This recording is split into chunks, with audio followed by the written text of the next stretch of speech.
Om Ajnanatimidandasya Jnananjana Shalakaya Chakshurun Militam Dhena Tasmai Shri Gurave Namah. It's a great pleasure to see so many devotees here today taking classes from Srivas Pandit Prabhu. And I had no idea the class was so large. So congratulations to all of you who are going deeply within the Shastra, studying like that. And I study with Srivas Pandit Prabhu also. Find great benefit from doing so. And welcome to all of you who are here visiting from various places around the Bay Area, who've come here to find some peace of heart, peace of mind. This is the place to find it. That's why this building is here, to provide a sanctuary.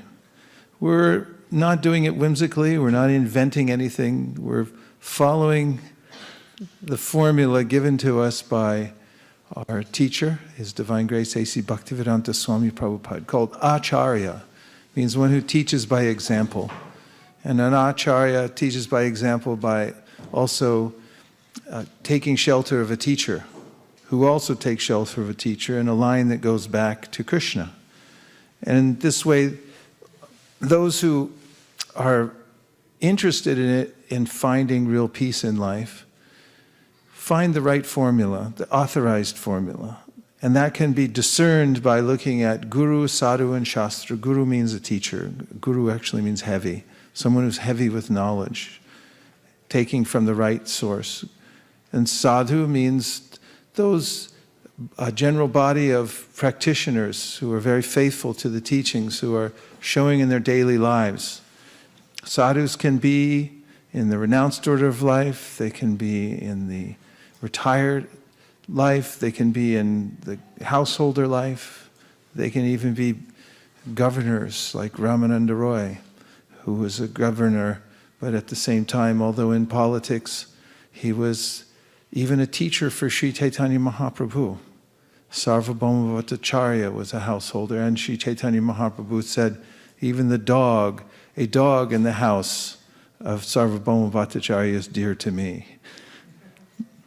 He made comments about dogs frequently, about even a dog in the villages, so forth. So, Shastra means that which cuts through Maya. There's Shastra and Shastra. Shastra means a sword, and Shastra means the scripture. But it's the direct words of Krishna and those who have studied Krishna's teachings and followed them in their lives and have explained in precise detail the process of spiritual life.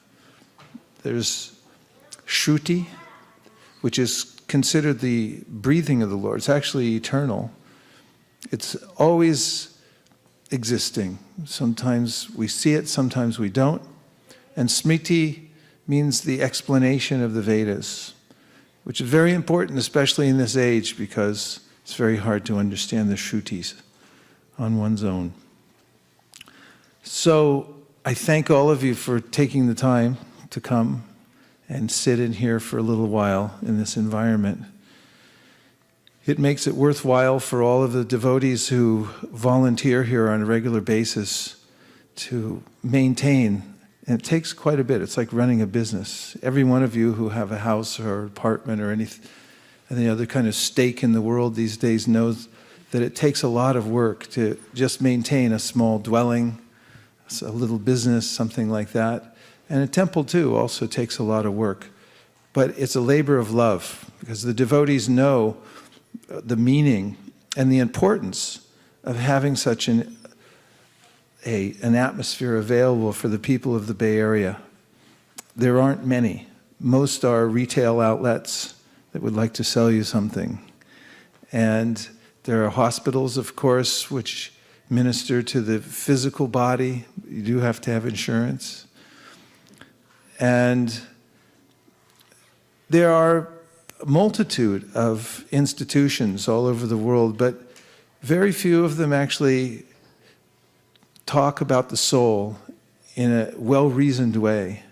in a way that one can systematically cultivate a practice in one's own life so that one can experience for oneself what is one's connection with the divine source, Krishna, the Supreme Personality of Godhead. So the devotees who volunteer here, who maintain this place, they feel that they have that connection, and therefore they want to share it with others. Therefore they take the trouble to maintain this building. There's a board of directors that meet regularly to talk about how to keep the water on, the electricity, how to continually make improvements in the infrastructures so that people will be attracted, how to improve various programs. There are many departments here with devotees who meet regularly on conference calls. Even though they're working very hard, they meet once a week, twice a week, talk about how to make improvements as they move forward, just so that it'll be more attractive, more accessible to people. And then devotees here go out all over the Bay Area, door to door. Today is a culmination of several months of very intensive but joyful work on part of the devotees who are all volunteers here, going door to door and shop to shop, business to business, all over the Silicon Valley for the last 3 months, offering the Bhagavad Gita, finding people who are allies who also like to help in seeing the teachings of Bhagavad Gita spread far and wide and so forth. And precisely at 5:40 p.m. tonight, in about an hour and 10 minutes, we're going to have an offering of the results of that, what we call a marathon. The poster you see on the wall here, every month, you'll see a large poster here. It's renewed during every what we call MSF. That stands for Monthly Sankirtan Festival, where we invite everyone in the community to work together for a common cause as a team.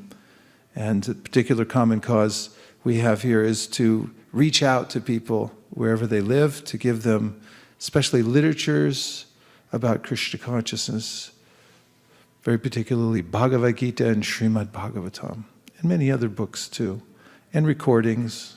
We also pass along sanctified food, Krishna Prasadam, and we go out occasionally to chant Hare Krishna in areas like Palo Alto and San Francisco, where people can walk by and appreciate the chanting.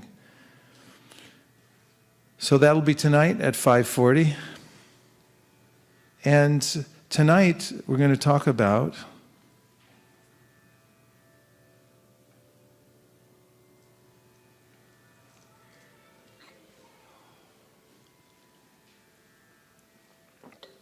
that was the longest pause in history. We're going to talk about how to make a comeback.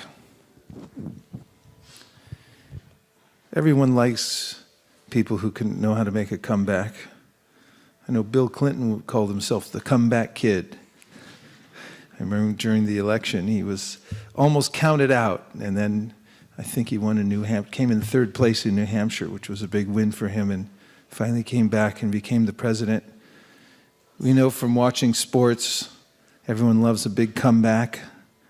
Somebody's way down, one team's way down, and somehow or other they pull it out in the last inning, in the last few minutes or something like that. And where do you get the strength to do that, make a comeback?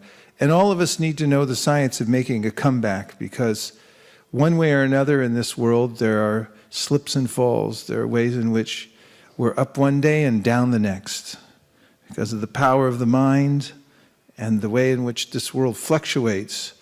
There are going to be ups and downs and difficulties.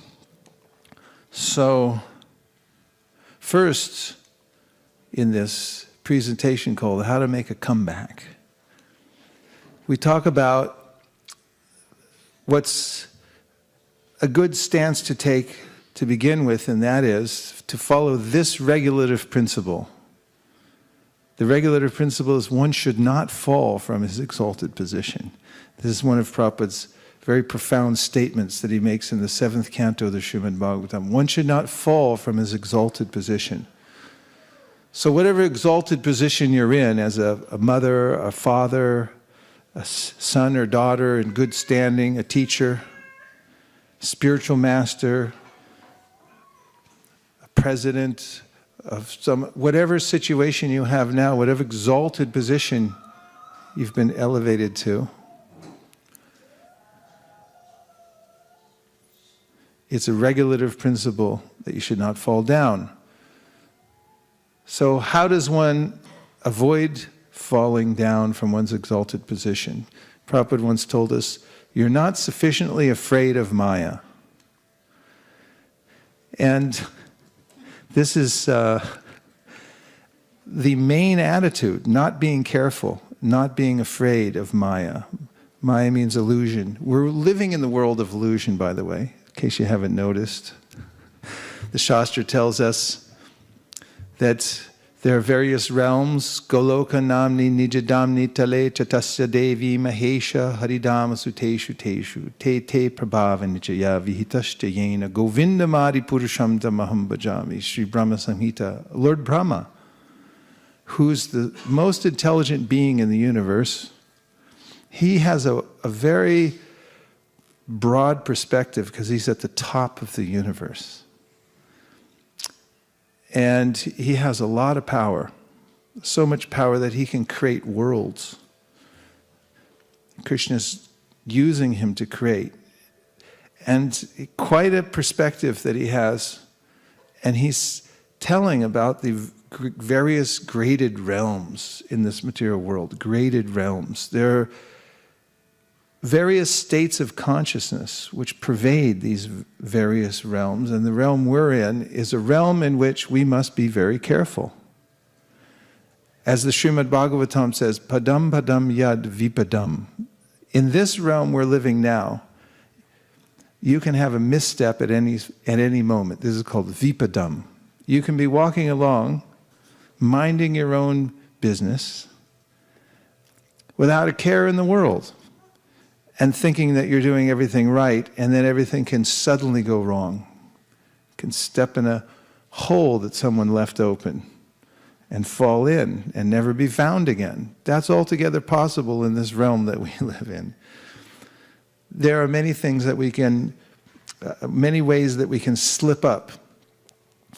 And this attitude, what me worry, is pervading this world. In fact, Yudhishthira, the great devotee of Lord Krishna, when asked, what is the most amazing thing in this world? He said, people don't realize, they don't even think about the fact that it's a dangerous place, that at every moment, living entities are being delivered into the jaws of death.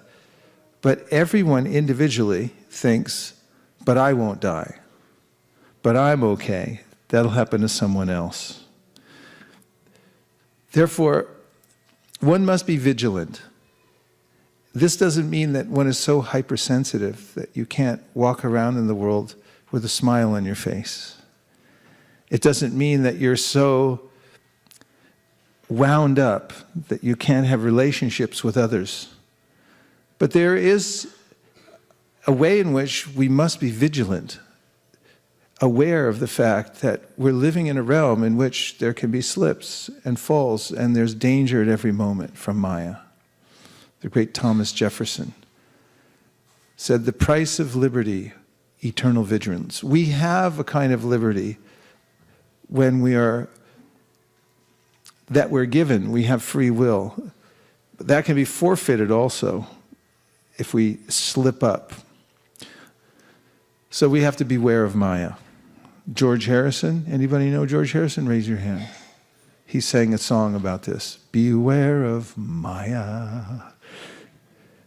She will hit you, she will hurt you.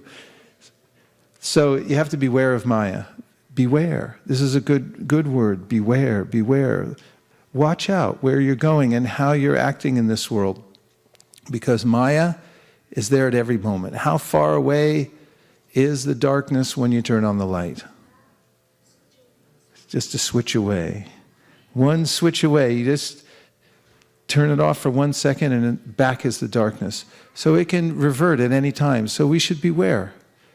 So Maya presents packages to us. It's not that Maya looks all scary and carries a sign saying, "Hi, my name's Maya." But there are many different packages that are perfectly suited for each victim. Now, I know that sounds a little extreme to call victim, but we do become victimized by the modes of material nature. Krishna talks about this in the Bhagavad Gita, how the modes of material nature are gunas, they're ropes, they're very strong, and they affect us in various ways. We actually, big news, have nothing to do with this material world. That is stated in the Shastra, that the living entity actually doesn't really mix with the material world. This is not our home, this is not our resting place. Asango hyayam purushaha, we have no real sangha here. But somehow or other, we become enamored of Maya. And she'll present various packages that are perfectly suited for us. Oh, that's for me. It comes in very subtle ways. She comes in very subtle ways to present us alluring circumstances. Oh, just one time I'll try this. No one will notice. And severe circumstances. People sometimes think, well, I'll just try intoxication once. There are cases of people, even famous people who should have known better, educated people, took intoxication, they died upon doing so. And what is the feeling as the living entity who's been given the opportunity to take a rare human body out of whim, being offered some attractive package, I'll just try it once, and then finds him or herself having to leave the body. Or more likely, people become so entangled that they rue the day that they accepted the package from Maya. So one should be vigilant and be careful of what you're accepting. So here's how Maya sneaks in. And Prabhupada talked about how, like a silver-tongued salesman comes to your door and knocks on the door. Best thing is, don't open the door. Because once you open, then that person can talk you into buying a $2,000 vacuum cleaner, even if you already have one. Oh, that one you have? That's no good. You take this. I know it happened to a friend of mine, and his wife came home and said, we already have a vacuum cleaner. He said, but this one's much better. So Maya is always waiting at the door. You have to not open the door, and here are the ways in which we do open the door to Maya. Pride. Pride is the way of thinking that I have something in this world. I am something in this world. And that opens the door for Maya. It says, here's an opening for you. And then when we become lax means I let down my guard. I stop strictly following my spiritual practices. Then invites Maya into the house. Doors open, I become proud. I'm a great such and such, a great so and so, and then I become lax in my spiritual practice. So please come in. She won't stay long. It's okay. Justification welcomes Maya as a permanent resident. Once she comes in, then there's a tendency for one to say, well, it's okay because I can't help it because. And when one gives justification, then you invite Maya to stay permanently. You can just hang around forever, Maya. I'll never get out of this because I'm a victim and I can't. So what are the three? Pride, laxity, and justification. I think a cousin of justification is entitlement. I'm entitled to special treatment because I'm such and such. I was reading the other day, someone was saying how the more advanced a spiritual practitioner becomes, the more he or she becomes humble. And you'll notice this, if you associate with very advanced devotees, generally a comment you'll hear is, oh, such and such, so humble, I had no idea they would be so humble. Of course they're humble. This is the hallmark of a person advanced in wisdom. Krishna says in the Bhagavad Gita, 13th chapter, 8th verse, that the first sign of knowledge and the pathway to knowledge simultaneously is humility. Because one realizes that I am helpless and I'm an eternal servant of Krishna and I'm insignificant. Why should I become prideful? So pride opens the door, then laxity says, come on in. You can have a seat, you can sit down, have a lemonade. We don't mind. We're lax around here. And the third is justification. It's all right. And that allows Maya to stay permanently. If I give entitlement reasons, if I give justifications, she can hang around forever. So, here are some of the risky attitudes. I'm advanced.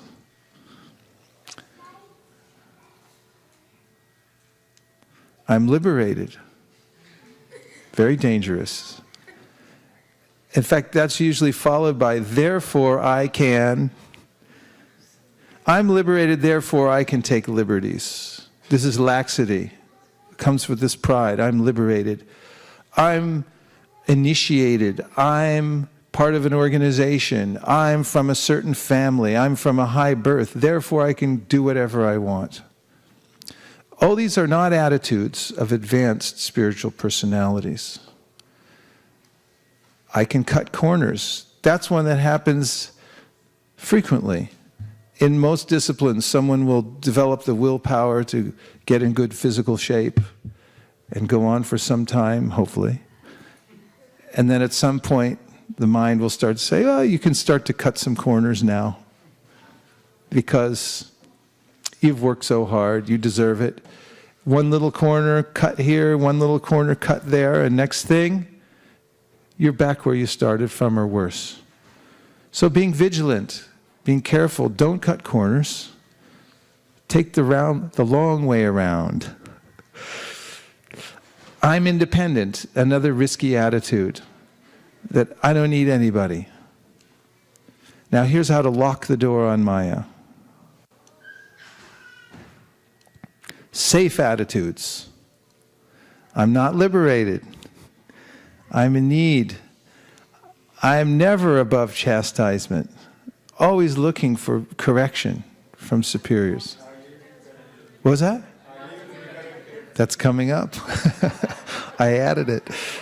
And here's one. Oh Lord Krishna, please help me. I was speaking about Gajendra for about 4 days when we were traveling recently. Everyone know Gajendra? Gajendra had a good life. Gajendra was the king of the elephants, lived in the heavenly planets, which is much better than here. Doesn't get cold, perfect temperature, the most beautiful kinds of fruits and flowers, and all the varieties of animals. And all the animals were afraid of Gajendra. That's a nice feeling, isn't it? Gajendra had a beautiful family. He was the strongest of the strong, and so forth.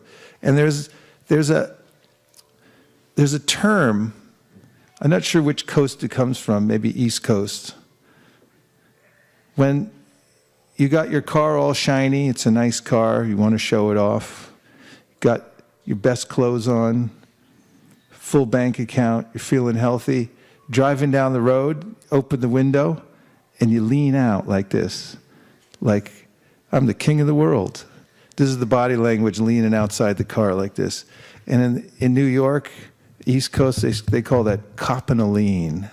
You're copping a lean. You're leaning out the door, like, drive with one hand, like, I'm the coolest cat who ever lived. Slide back in your seat a little bit, lean out the window. I'm good. I'm really good. I don't need anything. I don't need anybody. I'm copping a lean here. And this is what happens in the material world. Everyone starts copping a lean. They start thinking, I'm good. I'm young. I won't die for at least 1,000,000 years. Or I'm rich. That makes me smart. I have so much money. And in that mood, in that attitude, copping a lean, Gajendra was walking through the jungle. He came to the beautiful lake and was bathing his family there, enjoying the sense of all the flowers, watching how the pollen from the lotus flowers was strewn across the lake surface in many different colors. And just without a care in the world, in the most serene place in the world, suddenly, crocodile grabbed onto his leg and wouldn't let go. And Gajendra struggled for 1,000 years. And I was reading the Bhagavatam carefully in the section of Gajendra. And Vishwanath Chakravarti Thakur says in one comment that the moment that Gajendra accepted that this is my karma, he got the intelligence to begin offering prayers. The moment it came into his mental system that I shouldn't have been copping a lean, that this is a result of my past karma, and I am helpless, that's when he got the intelligence, came into his mind to reach out. You see the lotus in his trunk? He's holding it up to the sky, and from his mouth came beautiful prayers offering to the Supreme. And at first he didn't even know who the Supreme was. He just knew in his heart, I need help. And I'm praying from the bottom of my heart for help to the Supreme in this universe, whoever it might be. And Lord Narayan heard his prayers and came down and liberated Gajendra. So this attitude we can keep all the time. It's our prerogative to keep this attitude. We don't have to fall into Maya. We don't have to cop a lean. We can take shelter of Krishna, and it is heroic to take shelter of Krishna. In this world, people think the heroes are those who can mock Maya, who can cop a lean their whole life until somehow Maya comes and sweeps them away, and then one says, well, they had a good run. It wasn't a good run. It was stupidity.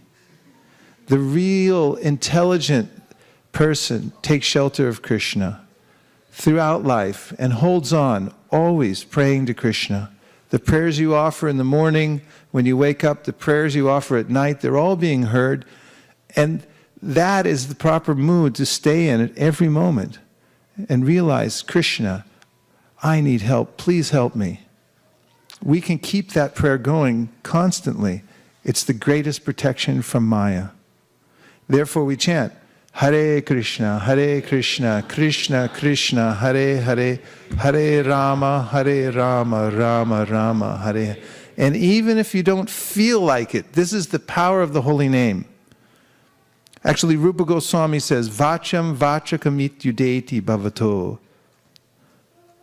That there's a difference between the name and the named. And that's amazing because in all the Shastras it says, Binatvam Nama Namino. There's no difference between the name and the named. But now he says there's dvayam, there's a difference.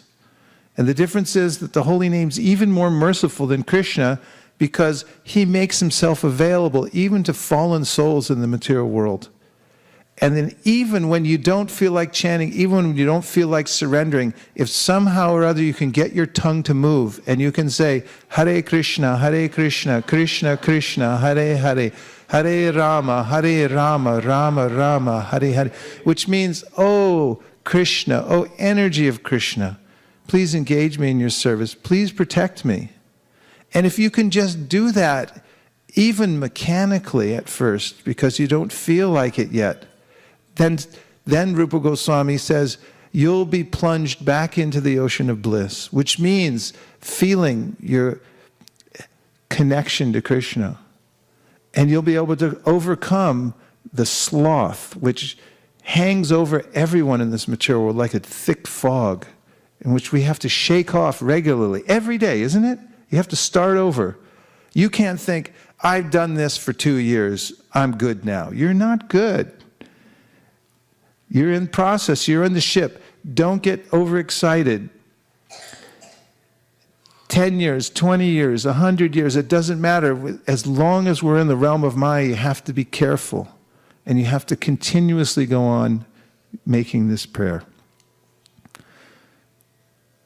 Prabhupada says, this is liberation, to have this attitude. I am the servant's servant 1,000,000 times removed. Humble servant. And this service attitude opens the door to this world for us, because we actually are servants of Krishna. And if we live in the world of Maya and we think that we can be little exploiters, then we'll be exploited. But if we think, I'm the servant, servant, servant, we'll be provided with unlimited service, because there is unlimited service for all of us to do in service of Krishna. And in the Sri Chaitanya Charitamrita, Krishnadas Kaviraj Goswami says, wear this verse, which is given by Sri Chaitanya Mahaprabhu, around your neck. Trinad api sunichena. This verse says what we all need to hear over and over again. That's why he says, wear it around your neck as a necklace. So what does that verse say?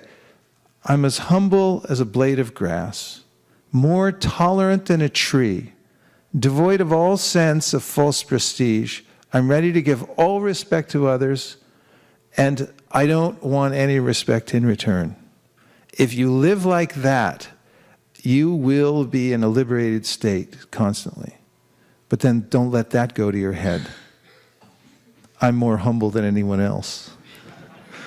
That's how tricky Maya is, and that shows how sticky the situation is. The moment you think, I am so humble, and you're cultivating humility, you may be chanting intense japa, thinking in a very humble state of mind, then suddenly Maya will say, but you're the most humble.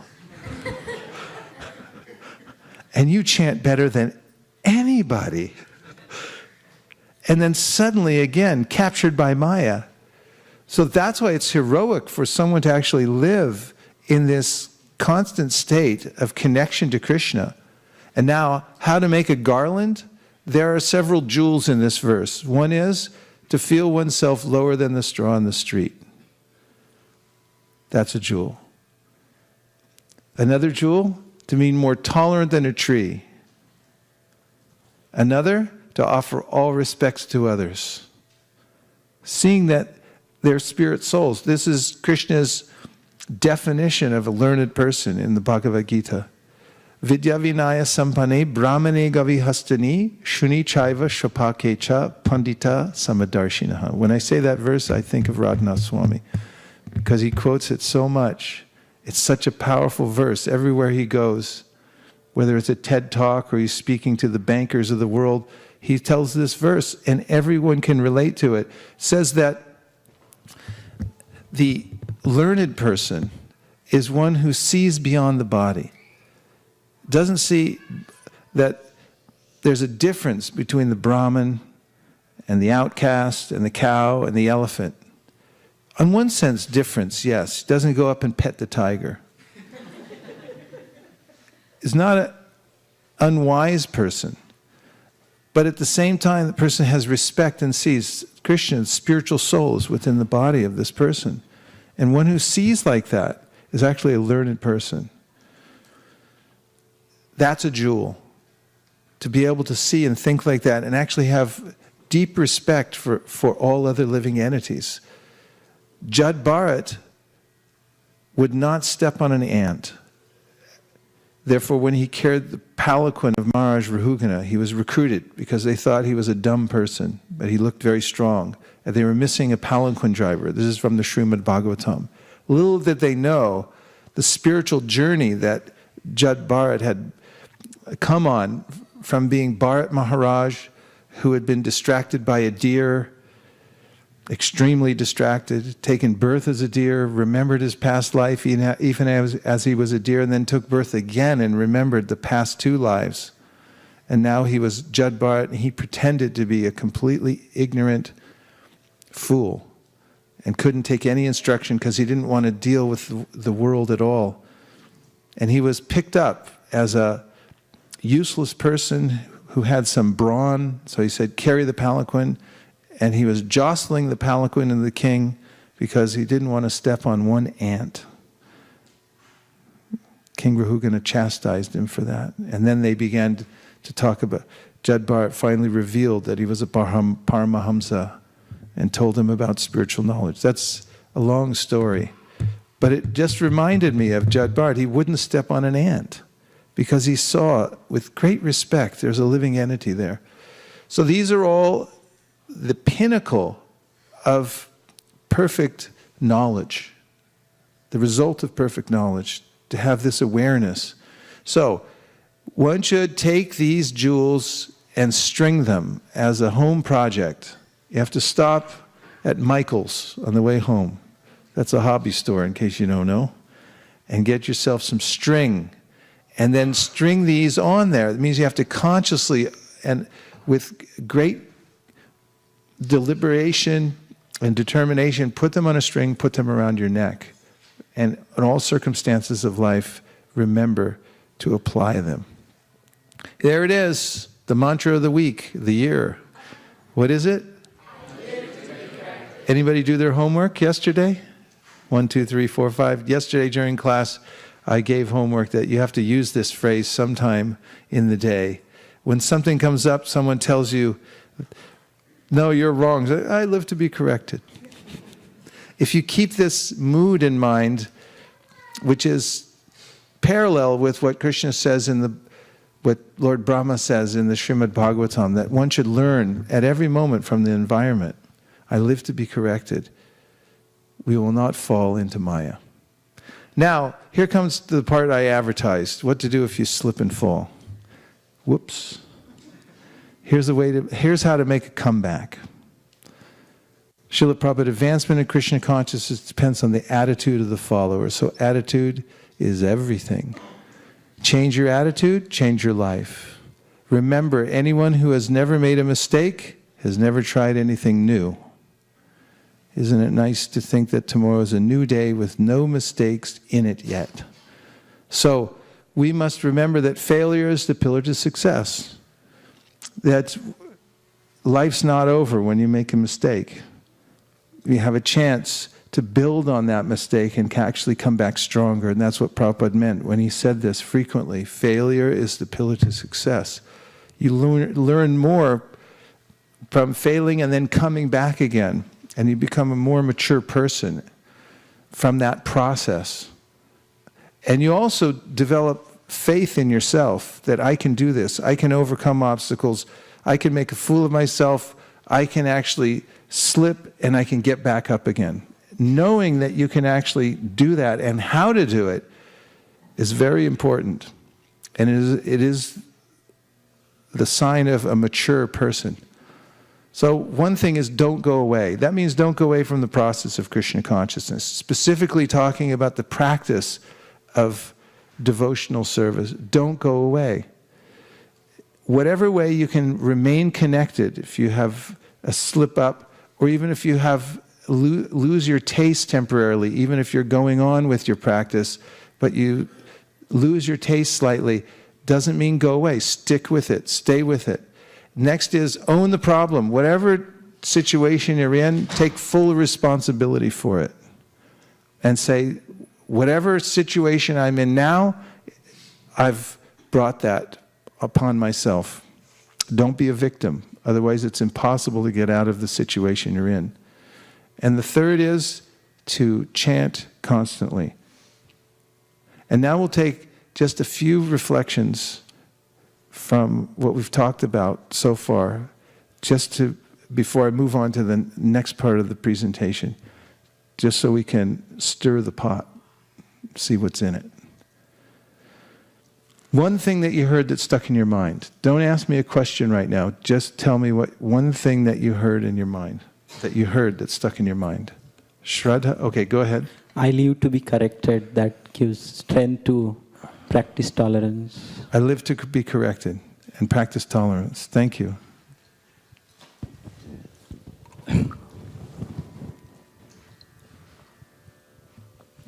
I have also 2 points. You want to say, Mataji? After you go. I'll be short. The price of liberty is eternal vigilance. I really like that because Maya is so subtle, she can just come in anytime. Eternal vigilance is the price of liberty. Nice. I think which I relate to one of the examples you say, I live to be corrected. Devakinandan Prabhu, the fundraiser, came here to ISB and teaching us training. And he made that when he invited the big, rich men to become, give them. So he asked the question, we want to be directed. Please give us how you wanted to expand ISKCON. So they are very happy that generally people used to direct them. Now they are saying that we'll give direction. They said, oh, do this, do that, many other things. So as long as you show your humility and your submissiveness, the people open up their mind and give more directions. Very nice. And also I have one more, the one which is humble. How the humble, I always remember that pastimes which I spoke many times also in earlier classes regarding the Brahmin who used to do his Gayatri in a perfect time, like 6 a.m., 12 noon, 6 p.m. every day. So he was likely, making so consistency that I'm done. So one day he thought I never missed my, Gayatri throughout the time I have been initiated. So one day he was sleeping in the daytime around 11:30 whatsoever, and then the Maya came into dream and she woke him up. Get up, dear Brahmin, your time to come for doing the Gayatri. And he got up, and then he completes his Gayatri. The moral was there from the Puran, it is there, because Maya wants to give him more inputs to be more extra humble, so that he remains actually in Maya, because he's thinking that I am very perfectly doing my Gayatri. That's also another way of, pride. So it's a combination of humility and pride, how it is detected by Maya. Yes, nice point. Thank you. Charu is in the back. She needs a microphone.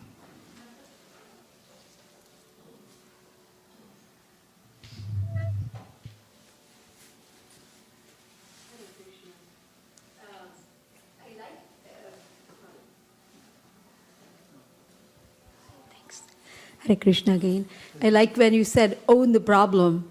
It is so universal. I need to understand more about it, I think. You said that don't be the victim, but kind of think that you created upon yourself. So still need to, daily basis, I think, because as we walk out of the house or walk in the house, these things are always there, that we face it. Day in, day out. Yeah, one thing that it doesn't mean that there's not law and order in the world. It doesn't mean that if there's a person breaking into your house, you don't call the police. And you just say, I should be humble and accept that I brought this on myself and let him take whatever he wants. Perhaps if you're a Paramahamsa. But what it does mean is that in an overall sense, one understands that I'm implicated in this world. I've implicated myself one way or the other in this world.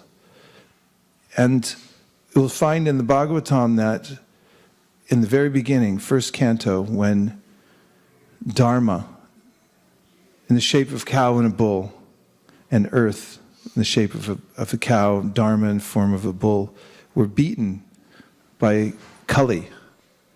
He had a stick, he was beating them mercilessly, and Maharaj Parikshit, who was their protector, came along. And he asked Dharma, who was it?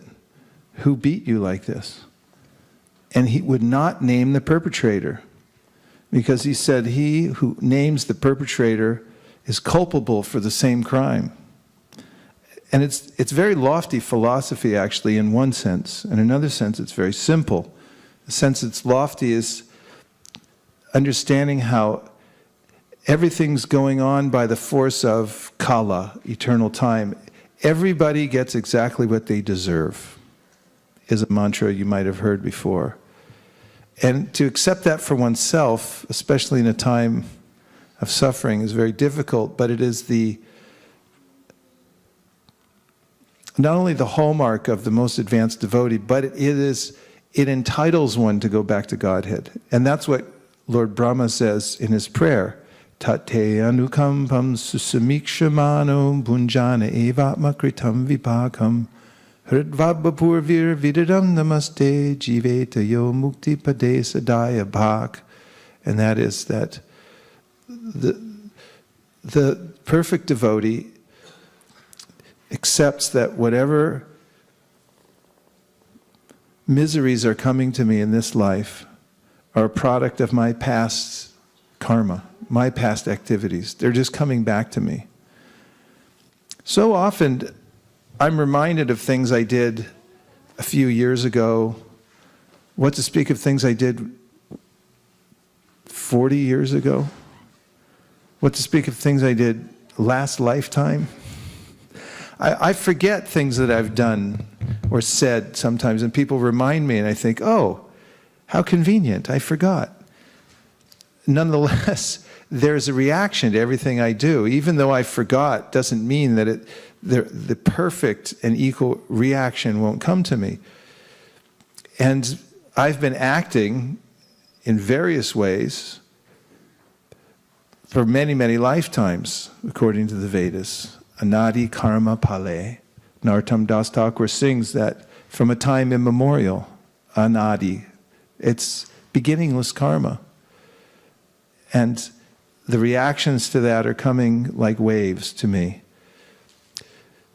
I think also in accepting, when there's an acceptance of one's situation and realistically understanding what kind of a realm I'm in and what I can expect from this realm, there's a kind of relief. Because when I'm hoping against hope that I'll find the perfect situation in this world and all the waves of past reactions will just magically stop, or if I just have enough money, they'll stop, that it's very disappointing and agonizing. But one who accepts, Prabhupada used to use this phrase, make the best use of a bad bargain. First thing you have to accept, I got ripped off. It's hard to admit. What happened? I got ripped off. Most people, they get a bad bargain, they say, no, it's really good. It's got some good qualities. But you'll see from the prayers of advanced devotees, they talk about how, I came to this dark material world out of a sense of rebelliousness and so forth. And when they're in that mood, actually, they're liberated. So, seeing how we are responsible actually empowers us because it gives us a chance to make amends and move out of it. Another reflection? Yes. Guru Maharaj, one of the problem I have, I didn't get the real meaning of this tolerance. I think that is what I'm facing now. The real meaning of tolerance. Would you mind to explain a little more about what is really the tolerance is? What is really tolerance? You want to look it up first? Tolerance is the act of tolerating something.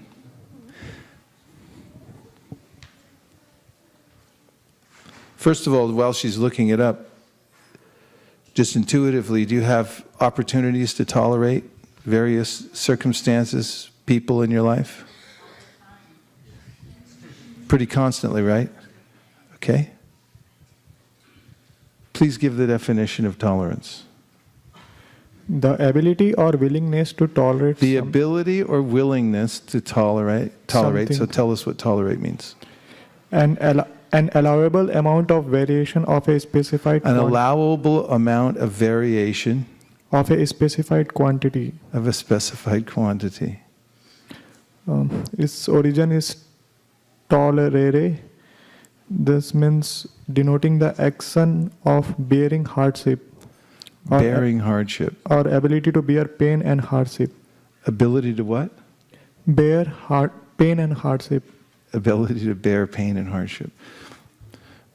Well, tolerance means that one accepts that there will be changes and various things will come and go in this life. Krishna says it in the beginning of the Bhagavad Gita, that there will be hot and cold, and you have to tolerate that. You can't just try to readjust every time you get in a situation. You have, first of all, you have to have a duty, and you have to go on with your duty. In order to tolerate, you have to know, first of all, what is your goal in life. Because if you have a goal, then you have something to tolerate for. It means you have to keep going because of the goal. And you can't stop doing your duty. Like when somebody dies in your family, there's not a whole lot you can do about it. It's a really drastic thing that people do. They drop dead. It's like the most drastic thing. When people in my family started dying, I thought, that's pretty drastic. And all you can do is tolerate it. I mean, there's ceremonies for closure, and you could take their ashes and put them in the Ganga, and that's all shastric and important, and you get closure, but you have to tolerate it. You have to just bear it. And in time, one understands that I have no connection with this world, and the changes that come and go will come and go regardless of how I make my adjustments, and become wise by tolerating. Tolerating desires that come, because desires come knocking at the door and they say, I'm going to be here forever if you don't give in to this bad choice. But if you just tolerate it long enough, which is your free will, it's a use of your free will to say, I'm going to neglect that desire, I'm going to tolerate it. That's another way to do it, as we talked about yesterday, is to neglect it. Don't pick it up, just let it be. Let it go on and burn itself out, basically. That desire will go away. It'll say, okay, I've stayed long enough, I got to go now. And it doesn't have as much, you have to have more tolerance than those desires do. And gradually, they begin to diminish, and you start to see your higher self, that you actually have the power of free will to pick up certain things and leave other things. This is a great discovery, actually. One becomes very powerful like this, to see that I don't have to react to everything that happens to me in my life. And when I do tolerate things, I notice how they take care of themselves. Napoleon, you've heard of Napoleon before, right? I read something that he didn't used to open his mail for 3 months. He said, because 90% of the problems solve themselves. And so the point is, the world goes on. And one begins to see this as one tolerates. The world's moving on around me, and I don't react to everything. Reactions can cause a lot of problems, a lot of stickiness. You can become more involved, more implicated by taking them on one by one. So first of all, you have to know what is your duty and do your duty. And in the process of doing your duty, you have to tolerate whatever inconveniences come up. And they will come from the mental side. They'll come from other people. It's like, why is this person in my life? I don't want this person in my life bothering me, crocodile on my leg. But that's the way it is. This is the realm we live in, and it's a great learning realm to be in. This is the lesson. This is the lesson of this realm. If one is always trying to readjust everything to suit one's own sense of, this is what I want, one's own desire, you didn't learn the lesson. And it's stated by Krishna over and over again in the Bhagavad Gita, tolerate, tolerate, tolerate. One more reflection? Yes. Yes. Yeah, Maharaj, I like the point of Gajendra always. It shows really our condition, especially in Silicon Valley when we are in high tech, and really people in the state of Gajendra when they have all the facilities and they don't realize till the time they get that crocodile. Those who are fortunate, otherwise some may not be so much fortunate that till the end of the life they may not get that opportunity. And sometimes even when the crocodile does bite people on the leg, then they deny it. This is another way of dealing with the world, is denial. And I've seen it also, people who don't prepare themselves in this lifetime for the very fact that there's some major changes that take place, not the least of which is death. I mean, I'm sorry to bring it up. It's always a bummer. But they didn't prepare, and therefore when it comes, there's a complete denial of it. I've seen it. I'll just watch television, it's not happening. I'll take this, and what happens, a lot of times people are very ill, they're going to die, doctor says, you've got a month. The family's saying, Dad, you've got a month. And they say, no, I have this special medicine I'll take. The doctor will cure me. Maya always has some new cure. I've seen it over and over to bring the pill.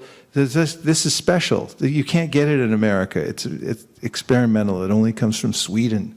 It's like, oh, it's from Sweden. I can be saved now. And there's no recognition that this change is coming. Therefore, the very beginning of the Bhagavatam, when Parikshit Maharaj asks, what do I do now? I got 7 days to live. What is my duty? And Shukadeva Goswami, the duty of everybody is get ready for death. That's a good duty. That's a good way to live, actually.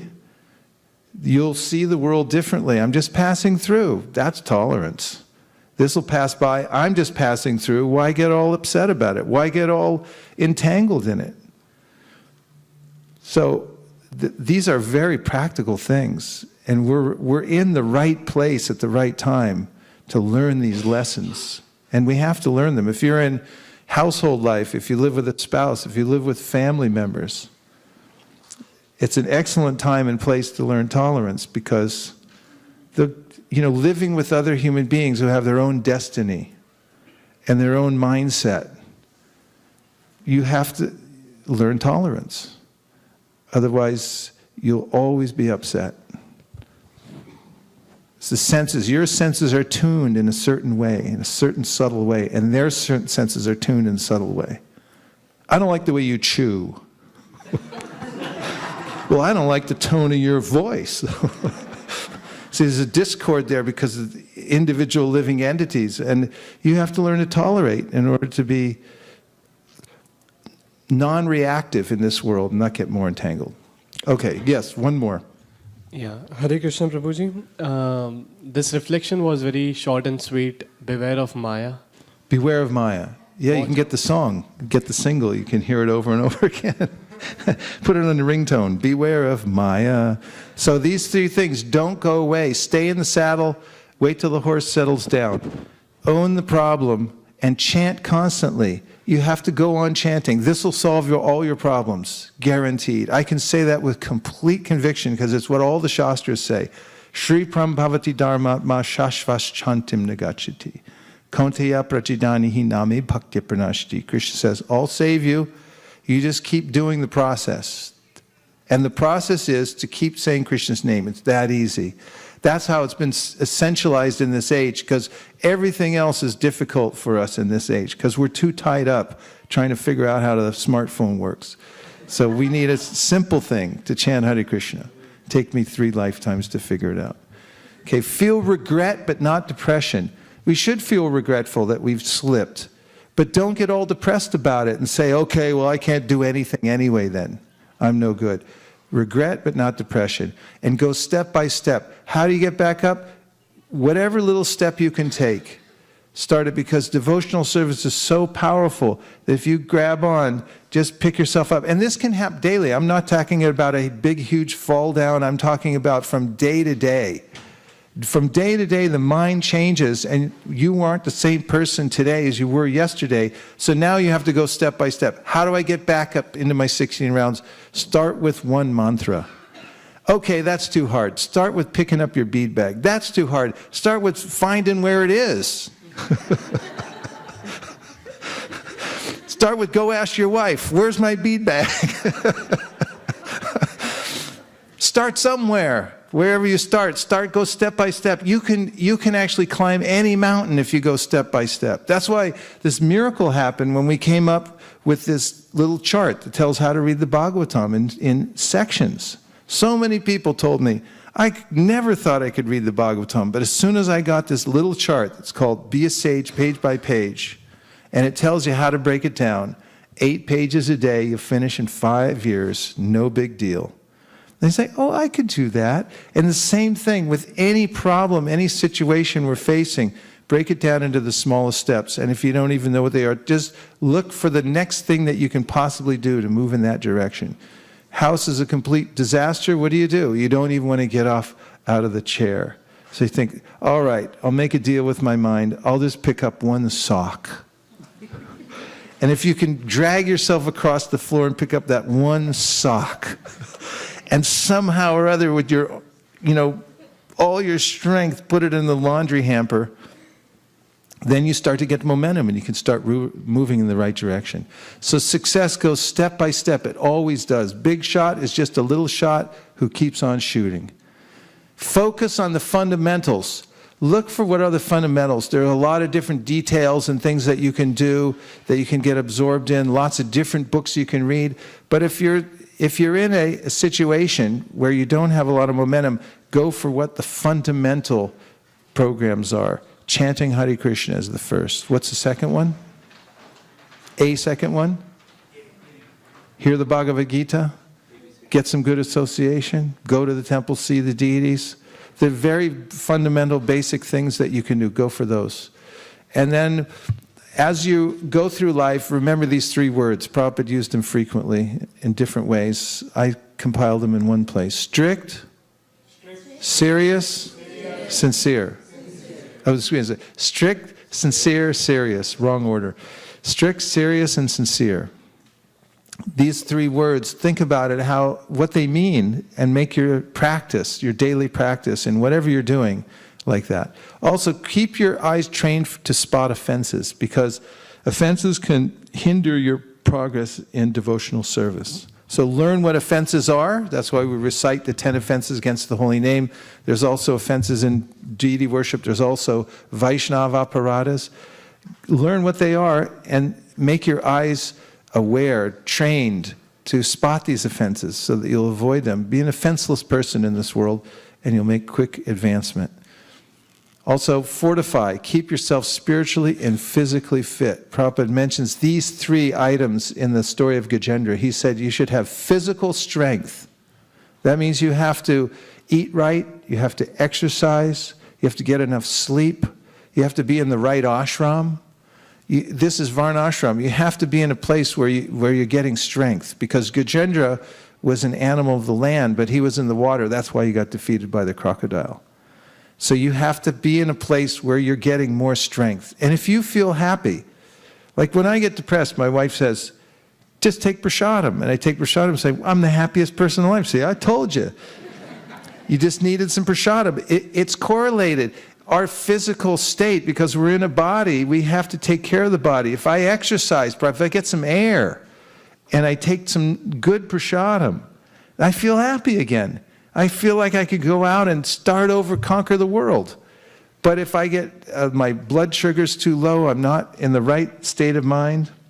I'd like to welcome everybody who's joined us on the internet tonight. This universal community of hearing and chanting. Thank you for joining us. Please tell your friends. Hare Krishna. So, physical strength you must have. Enthusiasm you must have. Enthusiasm is the first in the list that Rupa Goswami gives for making advancement in devotional service. What is that called? Utsahan. Prabhupada said that enthusiasm is auspicious in any realm. Quotes a verse like that. It's auspicious everywhere. Any job you take up, you have to have a little enthusiasm. Right? Oh, I don't know. So whatever you want to do. No, if you're up and you're enthusiastic, then the momentum, the energy around you will move. And sensual power you must have. You must have sensual power to stay fortified against Maya. Sensual power especially comes from hearing, chanting very good rounds, Chanting Hare because it purifies the senses. Sarvopati vinirmuktam tat pratvena nirmalam. Rishikena rishikesha sevanam bhakti ruchate. There's a way in which when you practice devotional service, your senses get purified and they get strong. They get so strong that you can avoid circumstances that will wash away people who have weak senses. You think, why would they do that? Why would they do that? Because their senses are weak. Make your senses strong. Just like you make your physical body strong, make your senses strong. Your spiritual senses have to be nourished by chanting, by hearing on a regular basis. Then you'll have strength to overcome Maya. 1 ounce of prevention is worth a pound of cure. So better prepare yourself and be on the side of prevention all the time than get really sick and fall into a state. Then you won't be very happy at all. And it's harder to come back than it is to prevent falling down in the first place. Another is discouragement is Maya's tool. So here's some encouraging words from the Shastra. Prabhupada says in the light of the Bhagavat that devotional service is so powerful that even when you start it, even if one has no desire for it, by its own strength, Krishna will pull you along. But it's better to cooperate than have it to be dragged, isn't it? My mom used to take me to the doctor to get shots and say you get ice cream afterwards if you're good, you know. And I noted a couple times because I tried different ways. Kicking and screaming once, didn't get ice cream. And the other times I just cooperated. And it's better to cooperate, so cooperate with Krishna. This is heroic. You'll be dragged anyway, but better to go on your own. Servants of Sri Chaitanya Mahaprabhu need not fear, because this is mentioned in the 11th Canto that even if there's some slight discrepancy, and there's all kinds of discrepancies in this age, in the way that we work and the way that things go on, He'll help us. He'll help us through those. Take shelter of Sri Chaitanya Mahaprabhu. Such a person who goes on faithfully practicing devotional service will be surely promoted to the stage of pure Krishna consciousness. Have no doubt. It doesn't matter where you're starting from, doesn't matter what disqualifications, how many times you've fallen away, that if you continue with the process of Krishna consciousness, diligently trying to do what your level best, Krishna will promote you to the stage of pure Krishna consciousness. And here's the ultimate of all advice. And this is given, this very phrase, chant without stoppage, is given by Prabhupada in the verse I quoted earlier, Tripam Pavati Dharmatma, from the Bhagavad Gita 3:31. Correct? 3:31. 9:31. In which he says, whatever slip-up one has in devotional service, small or big, said it can be overcome by chanting without stoppage. And incidentally, the Shastra says, Nama parada yuktanam naman yeva harantyagam avishrani prayuktani tanyevarta karani cha. That if you're doing offensive chanting, what is the cure? Don't stop chanting. That sounds contradictory, but if you're chanting offensively, if you go on chanting without stopping, you will come to the stage of clearing. And then you'll come to the stage of pure chanting just by continuing. You'll overcome obstacles. So this is the number one piece of advice. Hare Krishna, Krishna Krishna, Hare Hare, Hare Rama, Rama Rama, Hare Hare. Now watch my hand because I'm counting, if all of you have learned how to count on your hand. Hare Krishna, Krishna Krishna, Hare Hare, Hare Rama, Rama Rama, Hare Hare. Bottom section of your little finger. Hare Krishna, Krishna Krishna, Hare Hare, Hare Rama, Rama Rama, Hare. Middle section of little finger. Hare Krishna, Krishna Krishna, Hare Hare, Hare Rama, Rama Rama, Hare Hare. Hare Krishna, Krishna Krishna, Hare Hare, Hare Rama, Rama Rama, Hare Hare. Hare Krishna, Krishna Krishna, Hare Hare, Hare Rama, Rama Rama, Hare Hare.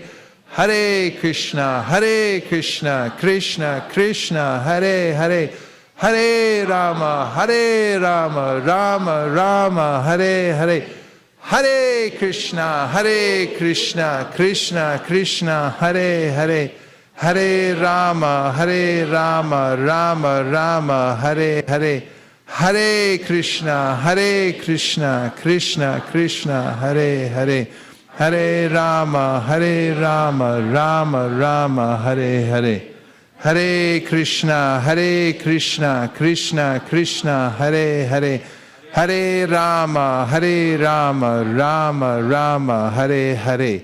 So wherever you go, you have your 10 spots here. 1, 2, 3, 4, 5, 6, 7, 8, 9, 10. You have, hopefully, 10 spots on the other side. 1, 2, 3, 4, 5, 6, 7, 8, 9, 10. Do 10 here. Keep one finger here. Do 10 more here. Move this one down. You go all the way around. You'll know when you hit 100, and then just do 8 more, and you've got 1 round. And you can do that anytime, and you'll notice because your hands are so available. They're the most available things I can think of. You available? I'm available. Just use them, and you can chant anytime. And if you like to get some japa beads, some prayer beads, you can see Sundar Ananda. Sundar, stand up. He's our czar of chanting here. He'll assist you in your chanting. He'll give you some beads that you can chant on at home, and he'll tell you how to start a home practice of chanting Hare Krishna. And if you do that, all your problems will be solved. You won't be in anxiety about your MCATs, taking huge exams. You will feel happy in the way that you deal with your kids, with your mom, your dad, with your boss. You'll see the universe as being connected to Krishna everywhere you look. You'll see earth, water, fire, air, ether, mind, intelligence as all parts of Krishna's energy. You'll feel Krishna's instruction from within your heart and feel ecstasy at every moment just by chanting Hare Krishna constantly. Okay? Yes? Yes. Okay, it's a deal. One text. We're counting down the minutes. We have 7 more minutes until the offering. So we're going to chant for 6.5 minutes. And right after this, information coming from the internet, from one of the devotees online. Yeah, it's Bhakta Raphael from Miami. Hare Krishna Bhakta Raphael. He's talking about the takeaways. Be humble and attitude is everything, are the 2 takeaways. Be humble and attitude is everything. Nice. Namo Om Vishnu Padaya Krishna Preshtaya Bhutale Srimate Bhaktivedanta Swami Niti Namine Namaste Saraswate Deve Gauravani Pracharine Nirvishesha Shunyavadi Paschatya Deshatarine Jaya Shri Krishna Chaitanya Prabhu Nityananda Sri Advaita Gadadhara Shivasadi Gaura Bhakta Vrinda Hare Krishna Krishna Krishna Hare Hare Hare Rama Rama Rama Hare Hare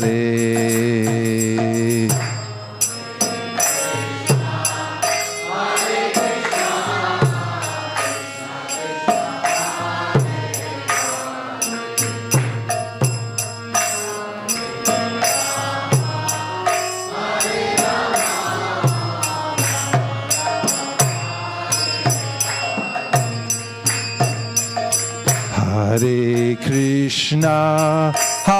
Krishna, Krishna Krishna, Hare Hare, Hare Rama,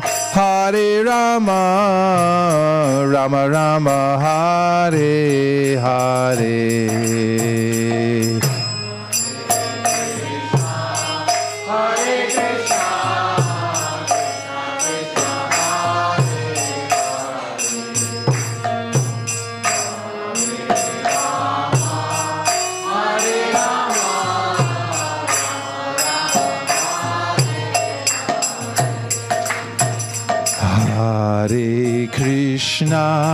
Hare Krishna, Krishna Krishna, Hare Hare, Hare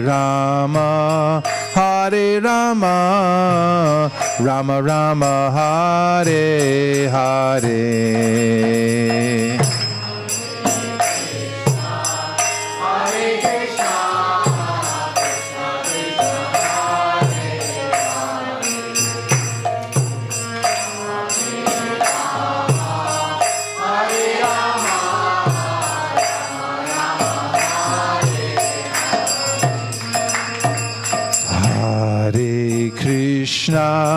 Hare Krishna, Krishna Krishna, Hare Hare, Hare Rama,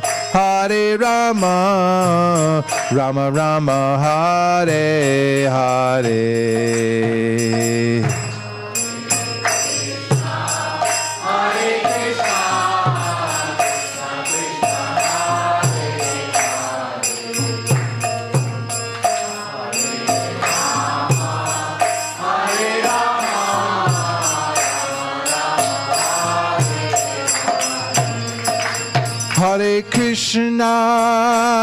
Hare Krishna, Krishna Krishna, Hare Hare, Hare Rama,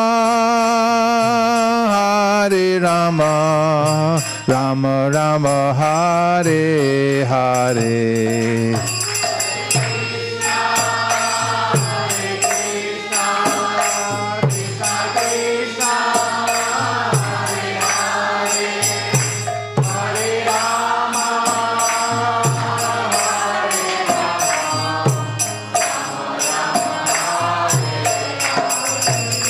Hare Krishna, Krishna Krishna, Hare Hare, Hare Rama, Rama Rama, Hare Hare.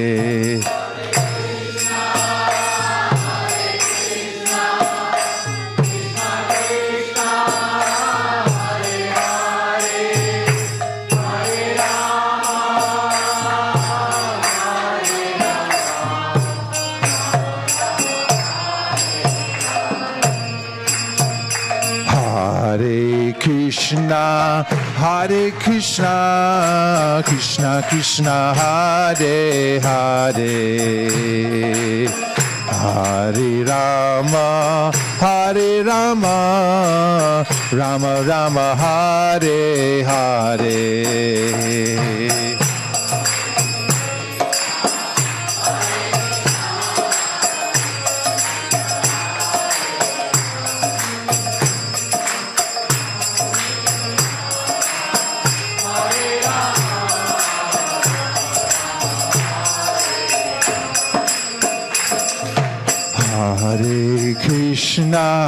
Hare Krishna, Krishna Krishna, Hare Hare, Hare Rama, Rama Rama, Hare Hare.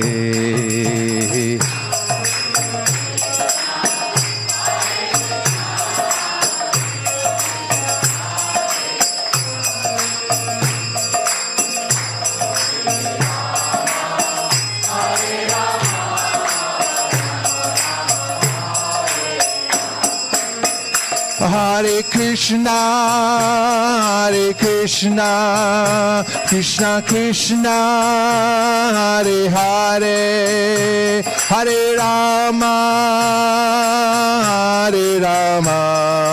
Rama Rama, Hare Hare.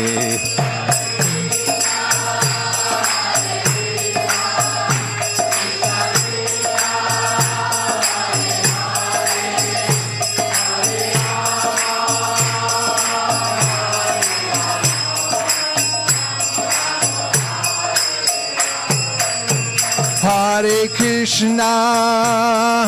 Krishna, Krishna Krishna, Hare Hare, Hare Rama,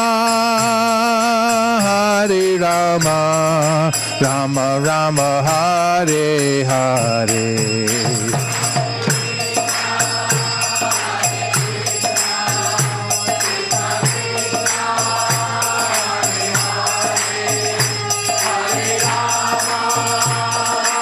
Hare Rama, Rama Rama, Hare Hare. Nachariyar Marman, Nachariyar Marman, Nachariyar Marman, Nachariyar Marman, hey, Nachariyar Marman, Nachariyar Marman, Nachariyar Marman, Nachariyar Marman.